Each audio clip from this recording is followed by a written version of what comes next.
കഴിഞ്ഞ തവണ നാരീശക്തി ബജറ്റ് അവതരിപ്പിച്ച നിർമ്മലാ സീതാരാമൻ ഇത്തവണ സ്ത്രീകൾക്ക് വേണ്ടി എന്താകും കരുതി വെച്ചിട്ടുണ്ടാവുക?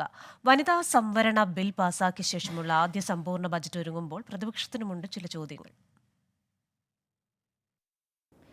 1959 മുതൽ 64 വരെ 5 പൂർണ്ണ ബജറ്റുകളും ഒരു ഇടക്കാല ബജറ്റും അവതരിപ്പിച്ച മൊറാർജി ദേശായിയുടെ റെക്കോർഡാണ് ഇത്തവണ ബജറ്റ് അവതരിപ്പിക്കുന്നതിലൂടെ നിർമ്മലാ സീതാരാമൻ തിരുത്തുന്നത്.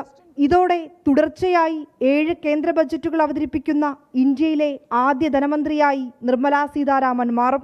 ചരിത്രം തിരുത്തിക്കൊണ്ട് നിർമ്മലാ സീതാരാമൻ അവതരിപ്പിക്കുന്ന ബജറ്റിൽ വനിതകൾക്കായുള്ള പ്രഖ്യാപനങ്ങൾ എന്തെന്നാണ് രാജ്യം ഉറ്റുനോക്കുന്നത്. അതേസമയം ബജറ്റിൽ വലിയ പ്രതീക്ഷകൾക്ക് സ്ഥാനമില്ലെന്നാണ് പ്രതിപക്ഷ അഭിപ്രായം. ഇതൊക്കെ നമ്മൾ എക്സ്പെക്റ്റ് ചെയ്യാമോ എന്ന് ചോദിച്ചാൽ കഴിഞ്ഞകാല അനുഭവങ്ങൾ ഈ പ്രതീക്ഷകൾക്കെല്ലാം മങ്ങലേൽപ്പിച്ച അനുഭവങ്ങളാണ്.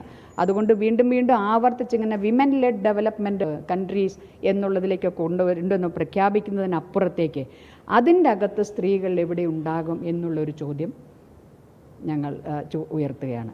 വനിതകളുടെ വിദ്യാഭ്യാസം ഉറപ്പാക്കുന്നതിനും ആരോഗ്യത്തിനുമാണ് പരിഗണന നൽകേണ്ടത്. പക്ഷേ മുൻകാലാനുഭവങ്ങൾ പ്രതീക്ഷകൾക്ക് മങ്ങലേൽപ്പിച്ചുവെന്നും ആനി രാജ വിമർശിച്ചു.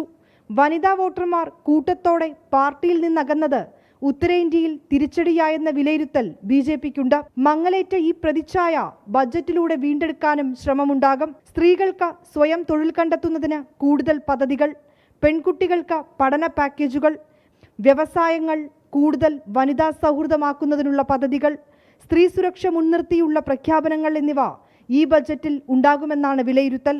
ഇനി ബജറ്റ് വനിതാ സൗഹൃദമാകുമോ എന്ന് കാത്തിരുന്നു കാണാം. വിനീത VG, 24, ഡൽഹി.